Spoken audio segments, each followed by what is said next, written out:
നമസ്കാരം. മലയാളി വാർത്തയിലേക്ക് സ്വാഗതം.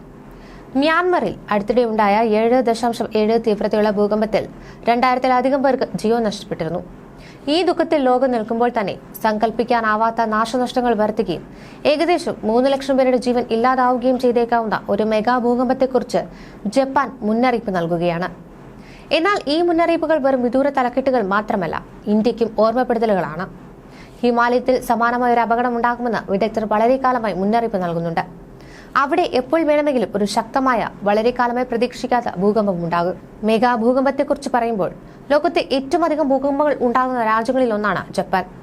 അവിടെ കെട്ടിടങ്ങൾ വെക്കുമ്പോൾ പോലും ഭൂകമ്പത്തെ അതിജീവിക്കാൻ തക്കതായ രീതിയിലാണ് നിർമ്മാണ പ്രവർത്തനം നടത്താറുള്ളത്. ഭൂകമ്പത്തെ തടയാനുള്ള നിരവധി സാങ്കേതിക വിദ്യകളും ജപ്പാൻ സ്വന്തമാക്കിയിട്ടുണ്ട്. എന്നാൽ പസഫിക് തീരത്ത് വരുന്ന 30 കൊല്ലത്തിനിടയിൽ ഉണ്ടാകാൻ പോകുന്ന മഹാഭൂകമ്പത്തെ തടയാൻ ജപ്പാന്റെ സാങ്കേതിക വിദ്യയ്ക്ക് സാധിച്ചേക്കില്ല എന്ന റിപ്പോർട്ട് ആശങ്ക പരത്തുന്നതാണ്. 100 അടി ഉയരത്തിൽ സുനാമി ഉണ്ടാക്കുന്ന മഹാദുരന്തത്തിൽ 3 ലക്ഷം പേരെങ്കിലും മരിക്കുമെന്നാണ് കരുതപ്പെടുന്നത്. ഏതായാലും ഇതിനുള്ള മുൻകരുതൽ നടപടികൾ ജപ്പാൻ സർക്കാർ ഇപ്പോൾ തന്നെ തുടങ്ങിക്കഴിഞ്ഞു. ജപ്പാന്റെ പസഫിക് തീരത്തെ നൻകായി ട്രഫിൽ ഉണ്ടായേക്കാവുന്ന ഈ അതിതീവ്ര ഭൂചലനം സുനാമിക്കും വഴിതെളിച്ചേക്കും. 100 കണക്കിന് കെട്ടിടങ്ങൾ തകർന്നേക്കാമെന്നും 3 ലക്ഷത്തോളം ആളുകൾക്ക് ജീവൻ നഷ്ടപ്പെട്ടേക്കാമെന്നും വിദഗ്ധർ തയ്യാറാക്കിയ റിപ്പോർട്ടിൽ പറയുന്നു. ലോകത്ത് ഭൂചലന ഭീഷണി ഏറ്റവും അധികം നേരിടുന്ന രാജ്യങ്ങളിലൊന്നാണ് ജപ്പാൻ. നൻകായ് ട്രഫ് എന്നറിയപ്പെടുന്ന മേഖലയിൽ റിക്ടർ സ്കെയിലിൽ 8 മുതൽ 9 വരെ തീവ്രത അനുഭവപ്പെട്ടേക്കാവുന്ന ഭൂചലനത്തിന് 80% സാധ്യത ഉണ്ട് എന്നാണ് ജപ്പാൻ സർക്കാർ വിലയിരുത്തിയിട്ടുള്ളത്. രാജ്യത്തിന്റെ തെക്ക് പടിഞ്ഞാറ് പസഫിക് തീരത്ത് 900 കിലോമീറ്റർ വിസ്തൃതിയിലാണ് നൻകായ് ട്രഫ് സ്ഥിതി ചെയ്യുന്നത്. ഫിലിപ്പീൻസ് സമുദ്രഫലകത്തിന്റെയും യുറേഷ്യൻ ഫലകത്തിന്റെയും ചലനങ്ങളാണ് ഈ മേഖലയെ അതിതീവ്ര ഭൂചലനത്തിനുള്ള സാധ്യതയുള്ള പ്രദേശമാക്കി മാറ്റുന്നത്. 100 മുതൽ 150 കൊല്ലത്തിനിടയ്ക്ക് ഒരിക്കൽ ഇവിടെ ഭൂചലനം അനുഭവപ്പെടാൻ സാധ്യതയുണ്ടെന്നാണ് വിലയിരുത്തൽ. 2024 ഓഗസ്റ്റ് മാസത്തിലാണ് അതിതീവ്ര സംഹാര ശേഷിയുള്ള ഭൂചലനത്തിനുള്ള മുന്നറിയിപ്പ് ജപ്പാൻ ആദ്യമായി പ്രവചിക്കുന്നത്. തീവ്രത 9 അതിലധികമോ ആയ ഭൂചലനങ്ങളെയാണ് മെഗാക്വാക്ക് അല്ലെങ്കിൽ അതിതീവ്ര സംഹാര ശേഷിയുള്ളവ എന്ന് വിളിക്കുന്നത്. ഇത്തരമൊരു ഭൂചലനം ഉണ്ടായാൽ ജപ്പാന്റെ സമ്പദ് വ്യവസ്ഥയ്ക്ക് $1.81 ട്രില്യൺ നാശനഷ്ടം ഉണ്ടായേക്കാം. തീവ്രത 9 രേഖപ്പെടുത്തുന്ന ഭൂചലനം ഉണ്ടാകുന്ന പക്ഷം 10 ലക്ഷത്തിലധികം ആളുകളെ മാറ്റിപ്പാർപ്പിക്കേണ്ട സാഹചര്യമുണ്ടാകും.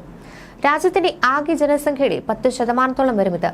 തണുപ്പ് കാലത്ത് രാത്രി വൈകിയാണ് അതിതീവ്ര ഭൂചലനം ഉണ്ടാകുന്നതെങ്കിൽ സുനാമിയും കെട്ടിടങ്ങൾ തകർന്നു വീഴുന്നതിനെ തുടർന്ന് 3 ലക്ഷം പേർക്കെങ്കിലും ജീവൻ നഷ്ടമായേക്കുമെന്നും റിപ്പോർട്ടിൽ പറയുന്നുണ്ട്. 2024 തെക്കൻ ജപ്പാനിലുണ്ടായ 7.1 തീവ്രതയിൽ ഉണ്ടായിരുന്ന ഭൂചലനത്തിൽ 14 പേർക്കാണ് ജീവൻ നഷ്ടമായത്. 2013 ശേഷം ഇതാദ്യമായിട്ടാണ് ജപ്പാൻ ഇത്രയും വലിയ ഭൂകമ്പമുണ്ടായാൽ സംഭവിക്കാൻ സാധ്യതയുള്ള നാശനഷ്ട കണക്കുകൾ അറിയിക്കുന്നത്. കെട്ടിടങ്ങൾ തകർന്ന് മാത്രം 73,000 പേരെങ്കിലും കൊല്ലപ്പെടുമെന്നാണ് കണക്ക് കൂട്ടുന്നത്. ജപ്പാന്റെ 3 ആണവ നിലയങ്ങളും തകരുമെന്നും ഇത് ജനങ്ങളെ രൂക്ഷമായി തന്നെ ബാധിക്കുമെന്നും മുന്നറിയിപ്പുണ്ട്. ഭൂകമ്പ സാധ്യതയുള്ള രാജ്യമായി ജപ്പാൻ അറിയപ്പെടുന്നുണ്ടെങ്കിലും ഇന്ത്യയും പ്രത്യേകിച്ച് ഹിമാലയത്തിൽ അപകട സാധ്യതയിൽ തന്നെയാണ്. ഗ്രേറ്റ് ഹിമാലയൻ ഭൂകമ്പം എന്നറിയപ്പെടുന്ന ഒരു വലിയ ഭൂകമ്പത്തിന് ഈ പ്രദേശം വളരെ സാധ്യതയുള്ളതാണ്. ഇത്രയും വലിയൊരു ഭൂകമ്പം അല്ലെങ്കിൽ 8 അല്ലെങ്കിൽ അതിൽ കൂടുതൽ തീവ്രത അനിവാര്യമായ ഈ ഒരു സ്ഥലം ഹിമാലയമാണെന്നാണ് അമേരിക്കൻ ജിയോഫിസിസ്റ്റ് റോജർ ബിൽഹാം 2020 ടോയിയോട് പറഞ്ഞത്. ഹിമാലയത്തിലെ 2 അതിലധികമോ പ്രദേശങ്ങൾ ഉടൻ തന്നെ ഒരു വലിയ ഭൂകമ്പത്തിൽ വീണ്ടുകീറും.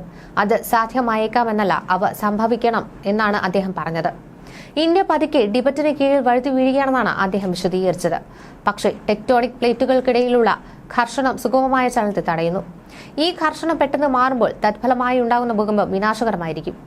അതെ, ഹിമാലയത്തിൽ ഒരു വലിയ ഭൂകമ്പം ചണ്ഡീഗഡ്, ഡെറാഡൂൺ, ഡൽഹി തുടങ്ങിയ നഗരങ്ങളെ പോലും പിടിച്ചു കുലുക്കിയേക്കാമെന്ന് വിദഗ്ധർ മുന്നറിയിപ്പ് നൽകിയിട്ടുണ്ട്.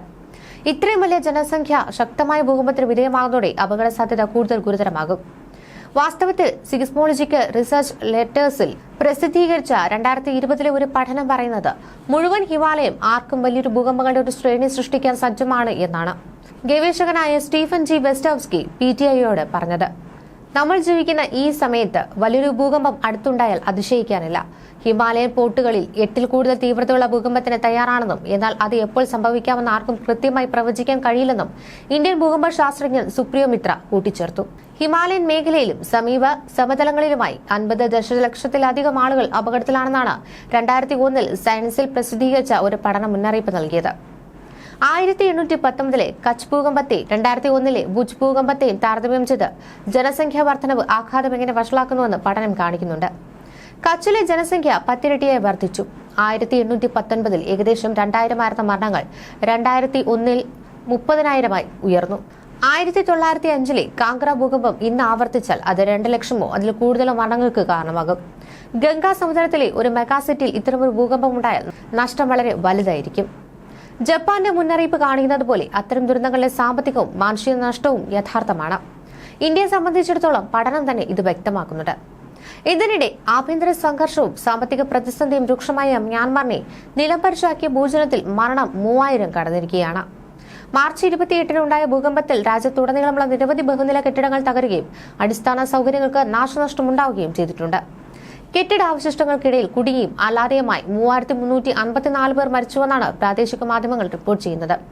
ഭൂചലനത്തിൽ 4508 പേർക്ക് പരിക്കേൽക്കുകയും 220 പേരെ കാണാതായി എന്നുമാണ് റിപ്പോർട്ട്. ദുരന്തം കഴിഞ്ഞ് ഒരു ആഴ്ചയിലേറെയായിട്ടും രാജ്യത്ത് നിരവധി ആളുകൾക്ക് ഇപ്പോഴും പാർപ്പിടമോ മറ്റു സൗകര്യങ്ങളോ ലഭ്യമായിട്ടില്ല. റിക്ടർ സ്കെയിലിൽ 7.7 തീവ്രത രേഖപ്പെടുത്തിയ ഭൂകമ്പം 3 ദശലക്ഷത്തിലധികം ആളുകളെ ബാധിച്ചിട്ടുണ്ട് എന്നാണ് ഐക്യരാഷ്ട്രസഭയുടെ കണക്കുകൾ സൂചിപ്പിക്കുന്നത്. ഭൂകമ്പത്തിന്റെ പ്രഭവ കേന്ദ്രം മ്യാൻമറിലെ 2ാമത്തെ വലിയ നഗരമായ മണ്ടാലയ്ക്കടുത്തായിരുന്നു. ആയിരക്കണക്കിന് കെട്ടിടങ്ങൾ നിലംപൊത്തുകയും റോഡുകൾ, പാലങ്ങൾ എന്നിവയും ഭൂകമ്പത്തിൽ തകരുകയും ചെയ്തിരുന്നു. സൈന്യവും സായുധ സംഘടനകളും തമ്മിലുള്ള ഏറ്റുമുട്ടലിൽ 35 ലക്ഷത്തോളം പേർ കുടിയിറക്കപ്പെട്ട രാജ്യത്ത് ആരോഗ്യ സംവിധാനം പൂർണ്ണമായും തകർന്ന നിലയിലാണ്. ഭൂചലനത്തിൽ അതിജീവിച്ചവർക്ക് വൈദ്യസഹായവും പാർപ്പിടവും നൽകാൻ മാനുഷിക സഹായ സംഘടനകൾ ശ്രമം നടത്തിവരികയാണ്.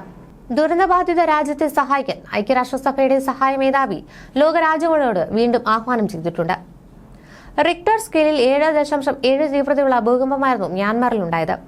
ശക്തമായ മഴ മ്യാൻമാറിലെ രക്ഷാപ്രവർത്തനത്തെയും ദുരിതാശ്വാസ പ്രവർത്തനങ്ങളെയും ബാധിച്ചതായും റിപ്പോർട്ടുകൾ വന്നിരുന്നു. ഇതിന് പിന്നാലെ മരണസംഖ്യ ഉയർന്നതായും റിപ്പോർട്ടുകൾ വന്നു. ഭൂകമ്പത്തിന്റെ പ്രഭവകേന്ദ്രമായ മണ്ടാലയിൽ കഴിഞ്ഞ ദിവസങ്ങളിലുണ്ടായ മഴയിൽ ജനങ്ങളെ താമസിപ്പിച്ചിരുന്ന അഭയകേന്ദ്രത്തിനും കേടുപാടുകൾ സംഭവിച്ചിരുന്നുവെന്നും രക്ഷാപ്രവർത്തകർ പറയുന്നുണ്ട്. അതേസമയം ഭൂകമ്പത്തിന്റെ രക്ഷാപ്രവർത്തനത്തിനിടയിൽ ഉണ്ടാവുന്ന കാലാവസ്ഥാ വ്യതിയാനം കോളറ പോലുള്ള രോഗങ്ങൾ പടർന്നു പിടിക്കാൻ സാധ്യതയുണ്ടെന്നും ദുരിതാശ്വാസ ഏജൻസികൾ ആശങ്ക പ്രകടിപ്പിക്കുന്നുണ്ട്. കാണാതായവരെ കണ്ടെത്താനായി തകർന്ന കെട്ടിടങ്ങളുടെ അവശിഷ്ടങ്ങളുടെ ഇടയിലെല്ലാം തിരച്ചിൽ നടത്തുന്നതായും റിപ്പോർട്ടുകളുണ്ട്. കഴിഞ്ഞ മാസം 28-ന് വെള്ളിയാഴ്ച 12 മണിയോടെയാണ് മ്യാൻമാറിലെ 2ാമത്തെ വലിയ നഗരമായ മണ്ടാലയ്ക്ക് സമീപം വലിയ രീതിയിലുള്ള തീവ്രത രേഖപ്പെടുത്തിയ ഭൂകമ്പം ഉണ്ടായത്.